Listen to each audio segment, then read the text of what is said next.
हिंगोलीच्या भंडारी गावामध्ये जिल्हा परिषद शाळेसाठी 7.5 लाख रुपयांचा निधी मंजूर झाला असून तो निधी कागदपत्रावरच झाल्याचा आरोप विद्यार्थ्यांनी आणि नागरिकांनी केलाय।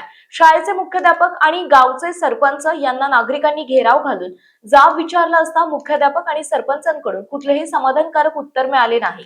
कागदावरच निधी खर्च झाल्याने याकडे आता शिक्षण विभाग काय कारवाई करेल हे पाहणं महत्त्वाचं आहे। असं आहे की आमच्या गावात भंडारी तालुका सेनगाव जिल्हा हिंगोली या गावामध्ये 7.5 लाखाचा निधी या ग्राउंडसाठी मान्य झाला होता। तर हे ग्राउंड तुम्ही बघून घ्या एकदा। 7.5 लाखामध्ये यांनी काय केले आणि आज आम्ही शाळेचे मुख्याध्यापक श्री जाधव सर यांना 7 लाखाची निधी यांनी उचलून घेतलेली आहे। 7 लाखाचं काम फक्त कागदावर आहे, त्यामध्ये सर्वांनी सह्या करून ते टेंडर उचलून घेतलेलं आहे। आणि हे तुम्ही सर्व काम एकदा कॅमेरामॅन कॅम दाखवा एकदा सर्वांना। हाँ चल इथूनच ना हे पद हे यार ते पहिला सुरू झालं ते। हे बघा हे ग्राउंडची आमची अवस्था आहे। हे बघा अशी भीती वाटते। हे बघा अर्धी जाळी आहे, अर्धी जाळी। हे छोटे छोटे मुलं इथं शिकत आहेत। हे बघा इकडं ही आहे शाळा।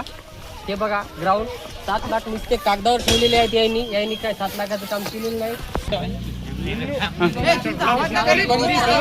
हे बघा लेकरांना जाण्याचा रस्ता आणि हा बघा हे परिसर काढायची खूप। हा छोटाल्या मुलगाचा वर्ग आहे, हा त्याचा दरवाजा बघा। ही शाळाचं नाव बघा।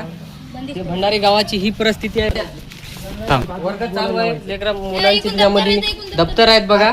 ही आहे वर्गाची परिस्थिती, ही आहे शाळा आणि हे बाहेरचा तुम्ही शाळा बघून घ्या पहिले।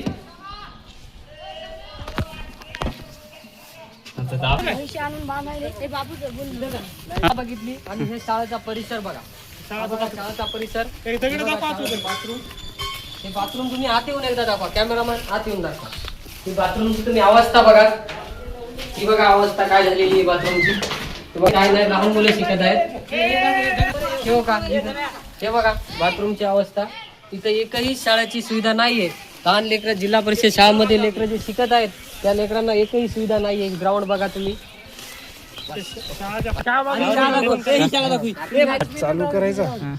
हिंगोली जिल्हा संपादक राजाराम महाराज।